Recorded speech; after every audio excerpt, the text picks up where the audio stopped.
1,00,000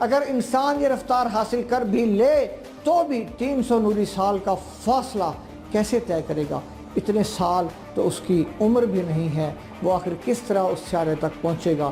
اس کے بارے میں کوئی نہیں جانتا، اور اسی لیے میں نے کہا تھا کہ سائنسدانوں نے شاید وقت سے پہلے خوشی کے لڈو کھا لیے تھے۔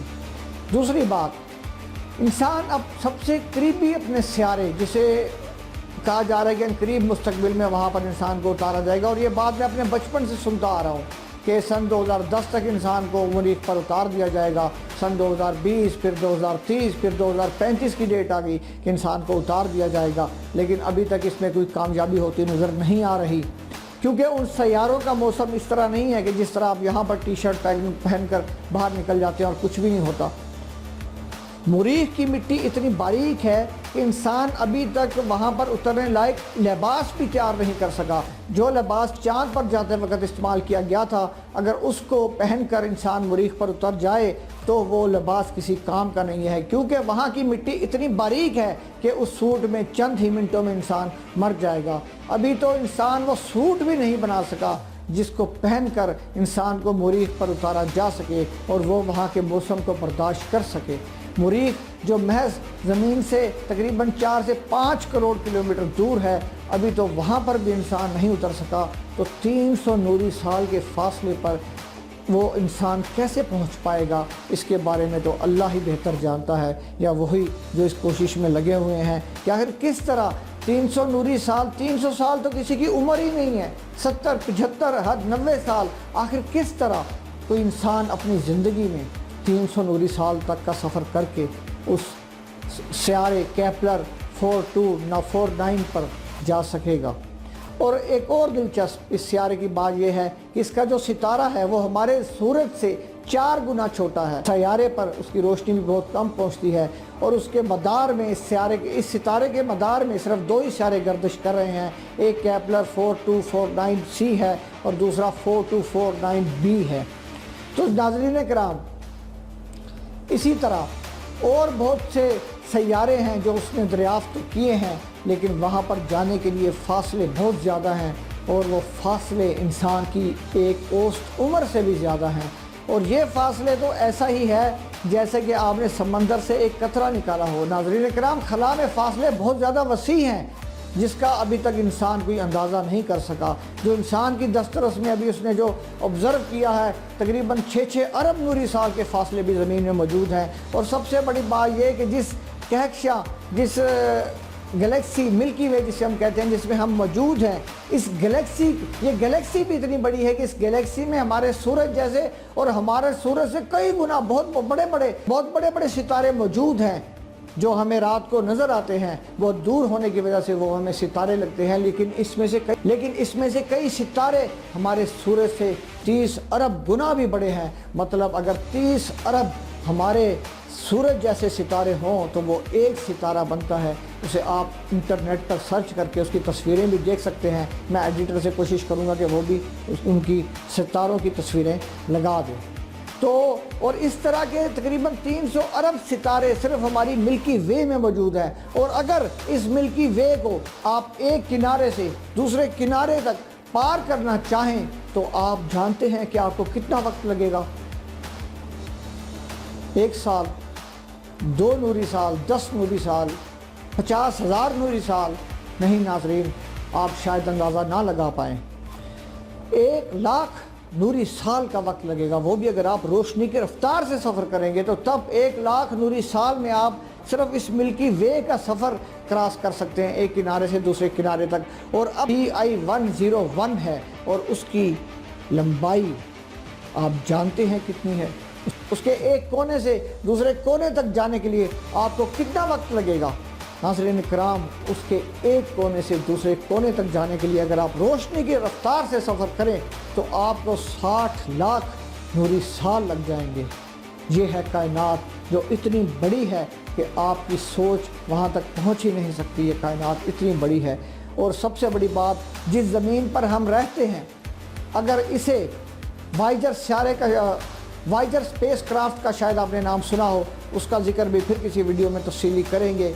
7.5 ارب کلومیٹر دور جا کر آخری دفعہ یہ سپیس کرافٹ ہے جو خلا میں آگے جا رہا ہے، اور اس وقت بھی وہ زمین سے غالباً تقریباً 22 ارب کلومیٹر دور جا چکا ہے۔ یہ 1975 میں لانچ کیے گئے تھے وائجر 1 اور وائجر 2۔ وہاں جب 7.5 ارب کلومیٹر دور وائجر پہنچا تو وہاں پر اس کا رخ آخری بار زمین کی جانب موڑا گیا۔ وہ تصویر بھی میں کوشش کروں گا کہ ویڈیو میں آپ کو شاید نظر آ رہی ہو، میں ایڈیٹر سے کہوں گا کہ لگائے۔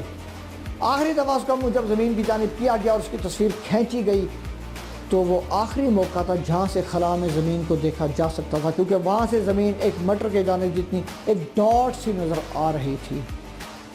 یہ بڑے بڑے پہاڑ، یہ بڑی بڑی بلڈنگیں، یہ بڑے بڑے دریا، یہ بڑے بڑے سمندر صرف ایک مٹر کے دانے کے اندر سما چکے تھے، صرف ایک مٹر کے دانے کے اندر سمائے ہوئے تھے۔ تو ہم انسان اپنے آپ کو کتنا ہی بڑا سمجھ لیں، ہم تو ایک مائکروسکوپک جتنے بھی نہیں ہیں۔ اس خلا میں 7.5 ارب کلومیٹر سے دور جا کر تو ہماری زمین نظر ہی نہیں آتی۔